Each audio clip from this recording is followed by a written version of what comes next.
So కులం అనేదే main సమస్య కాబట్టి ఇది కుల తత్వంతో ఆ పార్టీలు కుల ఆధిపత్యంతో సంపదను దోచుకుంటున్నారు. నేను ఇందాక చెప్పిన మీకు ఈ 2-3 కులాలు చేస్తున్న పని ఏంటంటే 90% భూములు కానీ 90% ధనం కానీ 90% వ్యాపారాలు కానీ ఈ కులాల దగ్గరే ఉన్నాయి. కాదు సార్, ఈ కులాలకి అధికారాన్ని ఎవరిస్తున్నారు? మీరే కదా, బీసీలే కదా. అదే అవును. డెమోక్రసీలో ఉన్నాం మనం. మీరు బ్యూరోక్రసీలో సుదీర్ఘకాలం పనిచేశారు.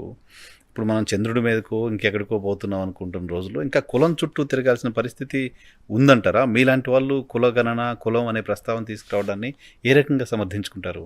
మీకు ఒక ఎగ్జాంపుల్ చెప్తాను. నిన్న ఒక మీటింగ్ జరిగింది ఆంధ్రప్రదేశ్లో, అమరావతిలో. అమిత్ షా వచ్చాడు. ఆయన పటేల్ కులానికి చెందిన ఆయన, అంటే మన కమ్మారెడ్డి కులానికి చెందిన ఆయన, గుజరాత్లో. మరి ఆ వేదిక మీద తెలుగుదేశం పార్టీ ప్రెసిడెంట్, రాష్ట్ర పార్టీ ప్రెసిడెంట్ పల్లా శ్రీనివాస్ యాదవ్ కనపడలేదు. మరి బీజేపీ పార్టీ ప్రెసిడెంట్ పురంధరేశ్వరి కనపడింది. ఏమిటని ఆయన చెప్పండి.